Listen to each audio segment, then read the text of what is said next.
آیا تا به حال پیش اومده که احساس کنید مشغول درجا زدن هستید؟ ساعت‌های طولانی به کار مشغولید، رئیس خودتون رو تحمل می‌کنید، اضافه حقوق می‌گیرید و از هر فرصتی استفاده می‌کنید تا کمی پس‌انداز کنید.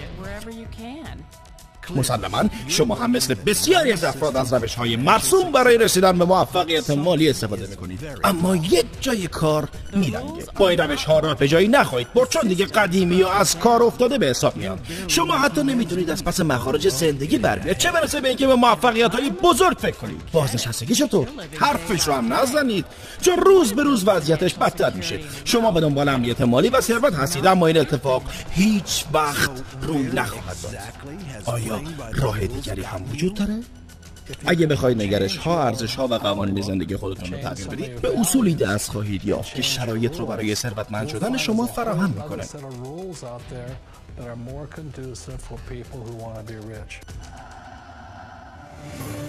کارشناس مسائل مالی، مدرس، سرمایه‌گذار موفق و نویسنده کتاب‌های پرفروش رابرت کیوساکی قصد داره اطلاعاتی رو به شما ارائه کنه که با استفاده از اون راه واقعی و عملی ثروتمند شدن رو بیاموزید.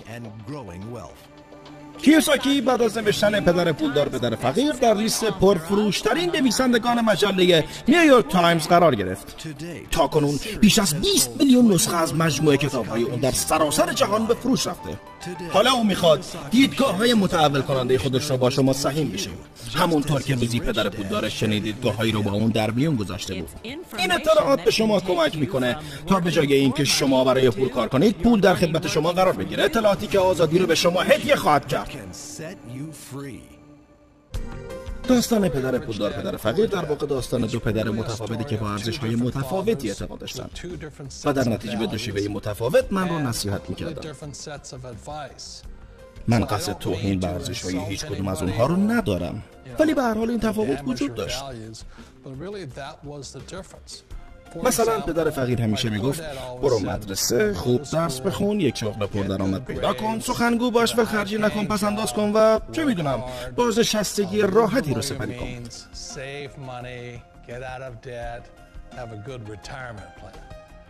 اینها ارزش‌های پدر فقیرم بودن. اما پدر پولدارم میگفت با این شیوه زندگی هیچ وقت ثروتمند نخواهی شد، چون کمتر کسی تونسته از این راه به ثروت دست بیاره. شاید فکر کنید با این پس‌انداز میتونید ثروتمند بشید. اگه به این تصویر دقت کنید، کاهش ارزش دلار رو در طول 40 سال گذشته در میاد. سیستم اقتصاد به گونه‌ایه که هر سال پول نسبت به سال قبل ارزش کمتری پیدا میکنه. پس چرا باید چیزی رو پس‌انداز کرد که هر سال از ارزش اون کاسته میشه؟ این یعنی اینکه اگر برای دوران بازنشستگی خودتون در حال پس‌انداز هستید، در آن زمان از ارزش این پول کاسته شده، در حالی که مخارج زندگی افزایش پیدا کرده. از نظر پدر پولدارم چسبیدن به یک شغل و پس‌انداز برای آینده روش عاقلانه نبود. به راحتی نمیشد ارزش‌های اونها رو تغییر داد. اون چیزی که اکنون میشنوید برخلاف همه چیزهایی که تا حالا شنیدید. وقتی بچه بودم پدر پولدارم چنین نموداری رو برای من ترسیم میکرد که به ربع‌های نقدینگی معروفه. هر کدوم از این 4 ربع شامل گروهی از افرادی است که دنیای کسب و کار رو تشکیل میدن. پدر پولدار میگفت در دنیای کسب و کار گروهی از افراد به ربع ای تعلق دارند، یعنی ربع کارمندی.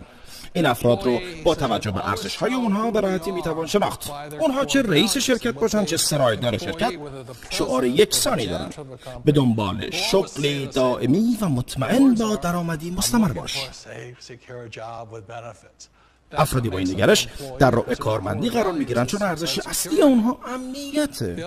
ربع دیگر این نمودار که با حرف اس نشون داده میشه شامل افراد خویش‌فرما یا صاحبان کسب و کار کوچک. اونها بر اساس ارزش‌های خود به این شعار اعتقاد دارن: اگر میخواهی کاری درست انجام بشه خودت انجامش بده.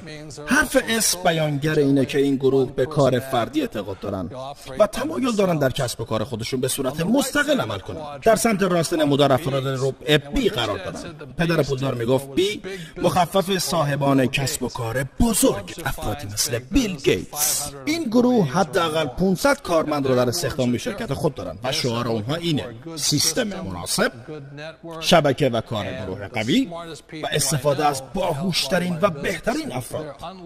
برخلاف ربع S، افراد ربع B شرکت خودشون رو به تنهایی اداره نمی‌کنن، بلکه مسئولیت‌ها رو به افراد باهوش و توانا محول می‌کنن. و آخرین ربع با حرف I نشون داده می‌شود که مخفف سرمایه‌گذارانه.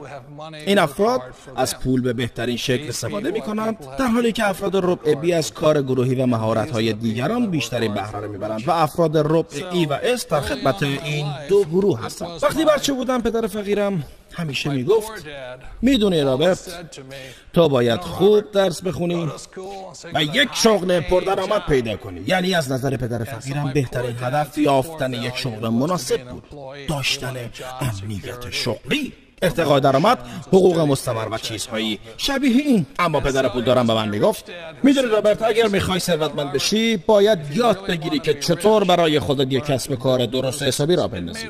از نظر او عاقلانه ترین کار این بود که پس از چند سال تلاش صاحب کسب و کاری بشی که بتونی اون را به نسل‌های بعد از خودت و فرزندانت منتقل کنی. در حالی که پدر فقیرم به من توصیه میکرد تا سخت کار کنم، پدر پولدارم میگفت چرا برای چیزی تلاش میکنی که صاحب اون نیستی، برای کاری که ممکنه هر لحظه از اون اخراج بشی. و این تفاوت دیدگاه‌ها و ارزش‌های اونها بود. بنابراین پدر پولدارم به من توصیه میکرد که اصول مالکیت کسب و کار رو یاد بگیرم و بعد به سرمایه‌گذاری موفق تبدیل بشم. یکی از بزرگترین تفاوت‌های سمت چپ و راست این نمودار در اینه که در این سمت نمودار افراد برای کسب امنیت تلاش میکنن، همچنین اونها کار میکنن تا پول بیشتری به دست بیارن. اما در این سمت نمودار هدف اصلی افراد دستیابی به آزادیه. اونها دوست ندارن خود رو گرفتار شغلی خاص بکنن و تمام عمر مشغول کار بشن. در واقع نکته جالب توجه در مورد یادگیری اصول ساختن کسب و کار و نحوه سرمایه‌گذاری اینه که برای شما درآمد مستمر رو برمغان بیاره. یعنی میتونید بعد از چند سال تلاش و به پا کردن کسب و کار تا آخر عمر از درآمدی عالی برخوردار بشید. شما چه نوع کسب و کاری رو ترجیح میدید؟ یکی از دلایلی که موجب شده من روش بازاریابی شبکه‌ای رو روشی عالی و کارآمد بدونم اینه که شرکتی که شما برای اون کار میکنید به شما کمک میکنه تا مهارت‌های لازم برای کسب و کار رو بیاموزید و ثروتمند بشید. همیشه به خاطر داشته باشید که پول عامل ثروتمند شدن شما نیست، بلکه آگاهی از مهارت‌های لازم برای کسب و کاری که شما رو ثروتمند میکنه. و به همین دلیل این روشی عالیه تا هر زمانی که بخواید میتونید مهارت‌های خودتون رو ارتقا بدید و ثروت بیشتری دست پیدا کنید. این مهارت‌ها در تمام طول زندگی موثر و مفیدن. نکته دیگر، هزینه خیلی کمیه که این روش در بر داره. شما میتونید با کمتر از $500 شروع کنید و مهارت‌های لازم رو کسب کنید. کسانی که تمایل دارن به ربع B منتقل بشن، یعنی چیزی که من همون رو توصیه میکنم، میتونن با عضویت در یک شرکت بازاریابی شبکه‌ای این کار رو با هزینه بسیار کمی انجام بدن. و به همین دلیل توصیه من اینه که از این مزیت بازاریابی شبکه‌ای غافل نشید. اگر بخواید شرکتی مثل مایکروسافت رو راه اندازی کنید به صدها میلیون دلار نیاز دارید. اما شرکت‌های بازاریابی شبکه‌ای به شما این امکان رو میدن تا با هزینه بسیار کمی شروع کنید و با صبر و حوصله زمان کافی رو در اختیار شما قرار میدن تا به این رو منتقل بشید. دلیل اینکه زمان برای بسیاری از افراد یک عامل مهم به شمار میاد اینه که تغییر نگرش‌ها و ارزش‌ها زمان زیادی می‌طلبه. بهترین نکته اینه که بعد از صرف این زمان، یعنی یک سال یا هر زمان دیگری که طول بکشه تا به ارزش‌های بنیادین این دو قسمت پی ببرید، دیگه هیچ چیزی نمیتونه سد راه شما بشه. الان من حاضر نیستم به عقب برگردم و برای خودم شغلی پیدا کنم. چرا باید همچین کاری بکنم؟ من ترجیح میدم در این قسمت بمونم، شرکت‌های مختلفی تأسیس کنم، مالیات کمتری بپردازم و پول بیشتری در بیارم. اما کلید موفقیت در اینه که شخص دیدگاه‌های پدر فقیر منو کنار بذاره و به سمت پذیرش دیدگاه‌های پدر پولدارم حرکت کنه. یکی از زیباترین مزایای شرکت‌های بازاریابی شبکه‌ای اینه که با کمترین هزینه از شما حمایت میکنن و به شما امکان کافی میدن تا به این راه منتقل بشید. مهمترین دارایی که یک فرد میتونه به دست بیاره ایجاد کسب و کاری پردرآمده. این عاقلانه ترین کاریه که میتونید انجام بدید. شاید بارها شنیده باشید که مطمئن ترین راه برای رسیدن به موفقیت داشتن شغل مناسب و بالا رفتن از نردبان ترقیه. سالها قبل من به این نتیجه رسیدم که از همچین نردبانی نمیتونم بالا بالا برم، چون برخلاف دیدگاه‌ها و ارزش‌های من بود. پدر فقیرم همیشه میگفت خوب درس بخون و سعی کن در یک شرکت معتبر خصوصی یا دولتی استخدام بشی. اما پدر پولدارم میگفت چرا باید برای چیزی که صاحب اون نیستی این همه تلاش کنی؟ تو نمیتونی شغلت رو بفروشی یا اون رو به فرزندانت منتقل کنی. بنابراین این کار به نظر من عاقلانه نبود. کار عاقلانه این بود که برای خودم کسب و کاری راه بندازم و افراد دیگر رو استخدام کنم. دلیل دیگه اینه که اگر بخواید از این نردبان بالا برید از خودتون اختیاری نخواهید داشت. هر لحظه ممکنه اخراج بشید یا همونطور که این روزها می‌بینیم شرکت‌ها با هم دیگه ادغام بشن و یا حتی اگر تو شرکت خودتون یکی از بهترین کارمندان به حساب بیاد شرکت جدید شما رو اخراج کنه. یک لحظه صبر کنید. باور کردن این حرفا خیلی سخته.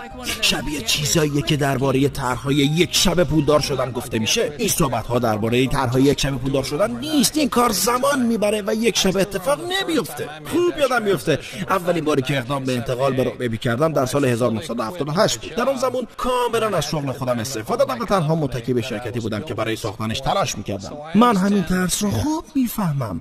مهمترین و زیباترین نکته‌ای که باید به خاطر داشت اینه که در دنیا دو گروه آدم وجود داره. گروه اول همیشه با شما میگن هرگز موفق نمیشی. بسیاری از دوستان و اطرافیان شما اینطوری ان. اونا به شما میگن حماقت نکن. اما گروه دوم افرادی هستن که به شما میگن ادامه بده، تو میتونی، موفق میشی، نگران نباش، ما از تو حمایت میکنیم. بنابراین بهترین موضوع حمایت دوستان و خانواده است. یکی از مزایای شرکت‌های بازاریابی شبکه‌ای اینه که شما رو در مسیر حرکت از سمت چپ نمودار به سمتی که پدر پولدارم بر اون تاکید داشت حمایت می‌کنن.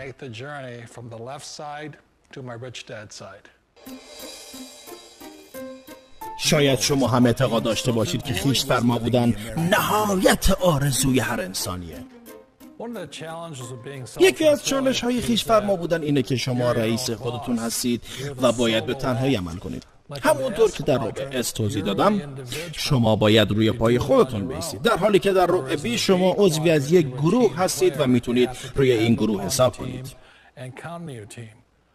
مشکل افرادی که در گروه S قرار دارن اینه که اگر بر فرض مثال دچار یک سانحه رانندگی بشن درآمد خودشون از دست میدن و یا اگه نتونن برای دوران بازنشستگی خودشون پول کافی پس‌انداز کنن باید تا آخر عمر به کارشون ادامه بدن چون نمیتونن روی حمایت دیگران حساب کنن. بسیاری از مردم فکر میکنن رضایت بخشترین نوع کار خویش فرما بودنه چون فقط برای خودتون کار میکنید و به دیگران وابسته نیستید. اما من شخصا ترجیح میدم که عضوی از یک گروه باشم، افرادی که بتونن روی کمک من حساب کنن و من هم روی کمک اونها حساب کنم. حرکت به سمت راست نمودار کاملا عاقلانه است، اما انجام این تغییر بسیار سخته.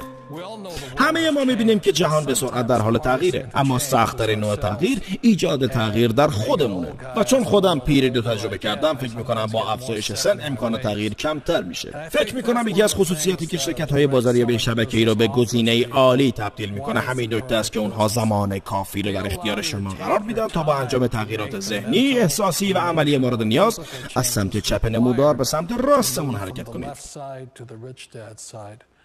به نظر من این مزیت بزرگیه. این شرکت ها بسیار صبورانه و بزرگوارانه و با نهایت دقت از شما حمایت میکنن تا مهمترین تغییر رو در زندگی خودتون صورت بدید. لطفا فراموش نکنید تغییر همواره با ترس و نگرانی همراهه، اما همه ما بعضی مواقع به این نتیجه میرسیم که باید چنین تغییراتی رو صورت بدیم و اگه شما هم به این نتیجه رسیدید که زمان اون فرا رسیده تا دست به چنین تغییری بزنید، شاید بهترین نوع کسب و کار برای شما رو آوردن به بازاریابی شبکه‌ای باشه.